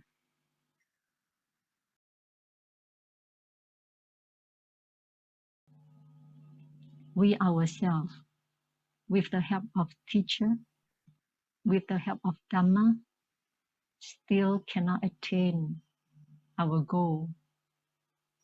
But the Buddha, by his own faith, effort, and wisdom, realized incomparable Buddhahood.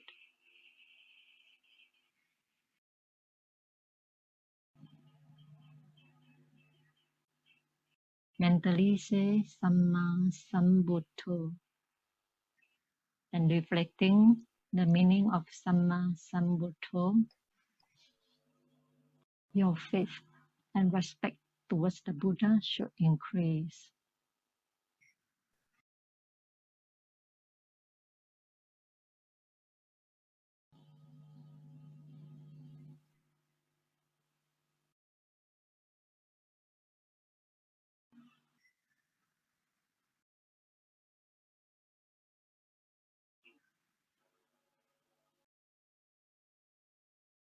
Mentally say Samma Sambuddho. At the same time, visualize Buddha's image.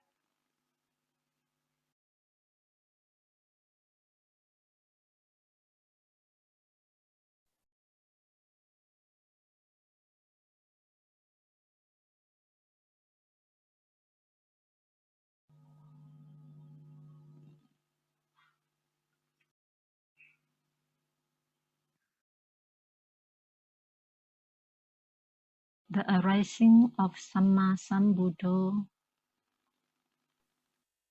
is extraordinary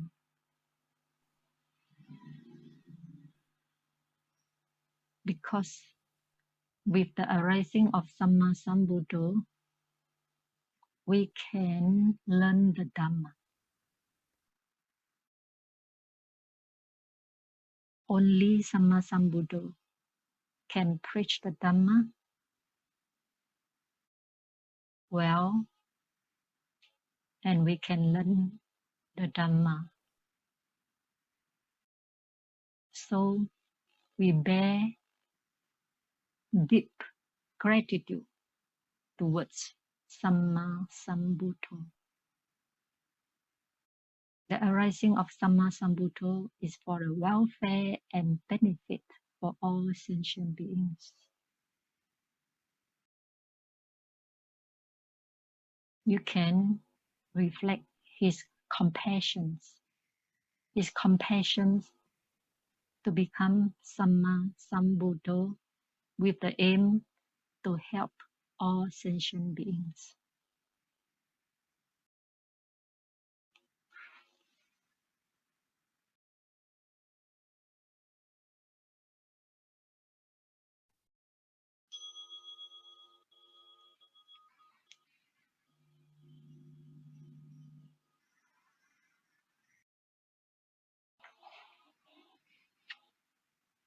Try to feel the compassion of a Samma Sambuddho.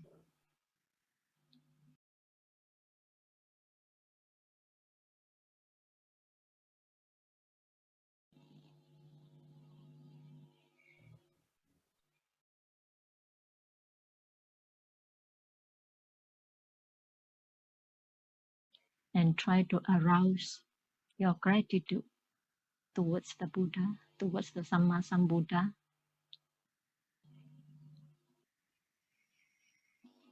The gratitude that aroused will soften your mind.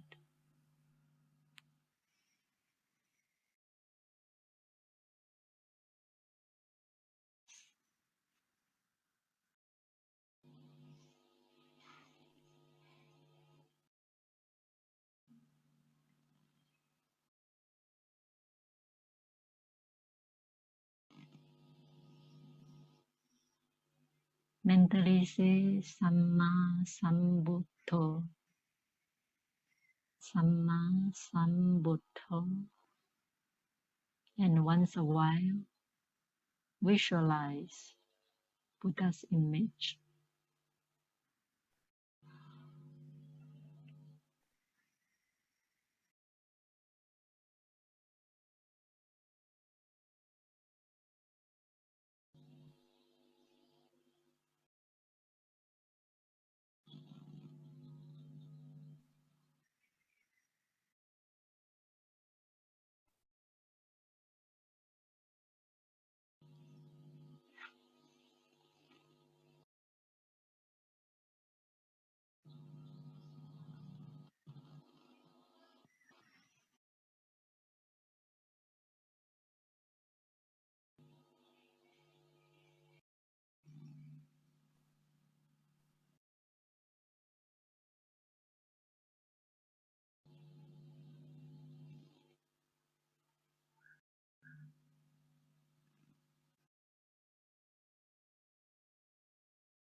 Okay, time's up.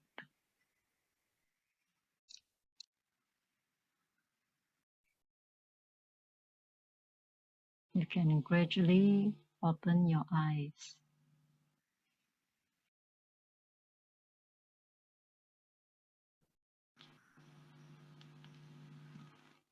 Okay. Welcome back. Can I invite one or two volunteers to share your experience of Buddhanusati just now? Any volunteers like to share your experience just now? How do you feel? Anyone? Sister Christine, would you like to share? Sister Uttara, would you like to share?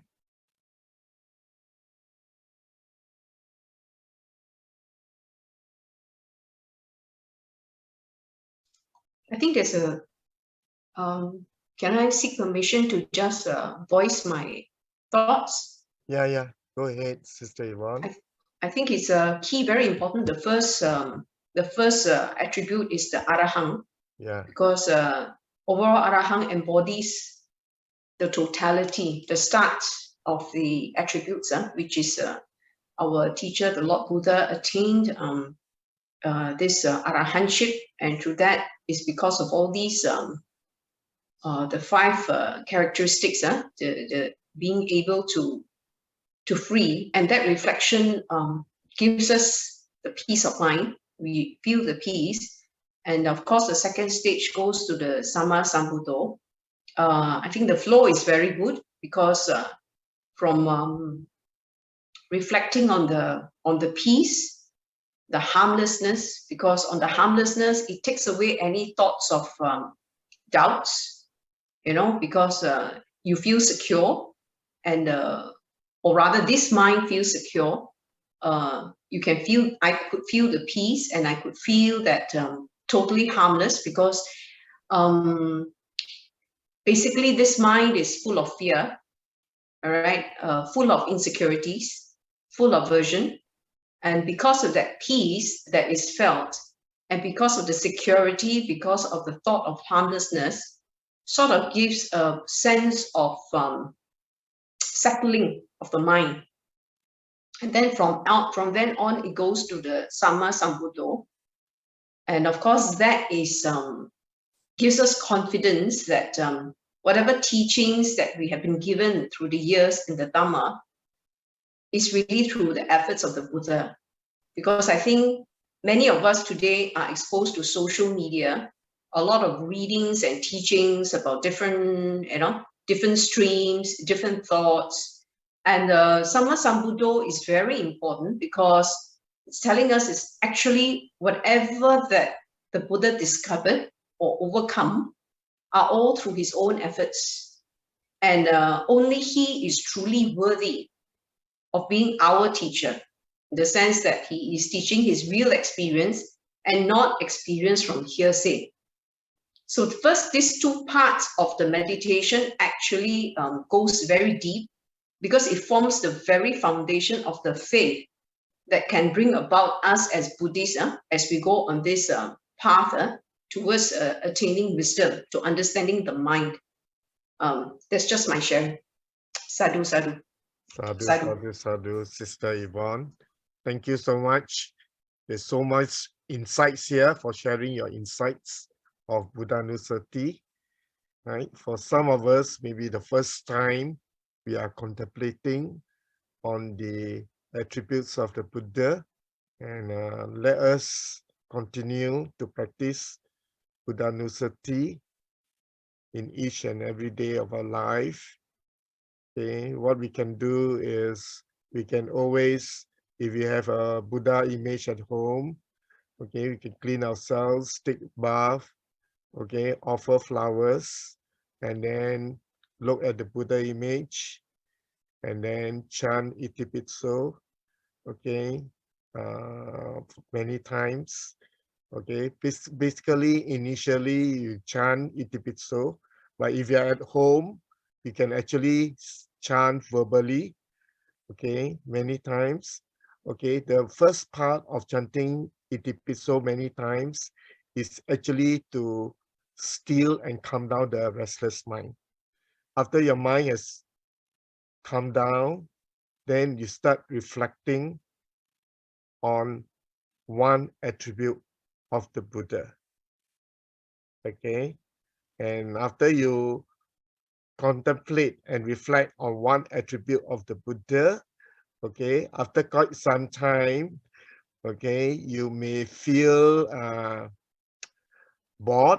So once you feel bored, you have to go to the next attribute, okay, to re-energize yourself on the next attribute of the Buddha. So that's how it goes. Okay, so by doing it day in, day out, it actually strengthens our faith in the Buddha. And also, as we learn more, we will actually live our life according to the attributes of the Buddha. Okay, so this course is actually wonderful. Okay, so due to time constraint, can we invite Sister Sumitra to share the merits now? Now we'll share the merits. We share the merits we have accumulated today from chanting, discussing the Dhamma, and the meditation practice. With all devas, all creatures, and all sentient beings, far or near, seen or unseen, may all beings rejoice and gain from our merits. May they be well and happy. May all beings always be guided by the triple gems towards full liberation. Idang me punyang asa wakaya wahang hotu. Idang me punyang nippanasa pacayo hotu. Mama punya bagang sapa sattanang pajemi te sape me samang punya bagang labantu. Sadhu. Sadhu, sadhu, Sadhu. sadhu. Sadhu. Okay, thank you so much, brothers and sisters. See you next week. Hope we have learned much today. Hope you enjoyed the session. Okay, and if you have any further questions, you can just put it in the WhatsApp group. Okay, and we shall continue our discussion in the WhatsApp group. Do we get a copy of the slides? Yes, Brother James, no problem. But please do not share the slides outside this group. The slides is for your personal revision. Okay, because we want this Dhamma study group is basically for participants to come together, to get to know each other, to share and learn together. So there are actually no teachers here. Okay, thank you so much. Sadhu, everyone. See you next week. Bye-bye. Yeah, you can Thank you, unmute Brother yourself. Lim. Sumitra. Thank you. Thank you, Brother everyone. Bucks. Bye-bye.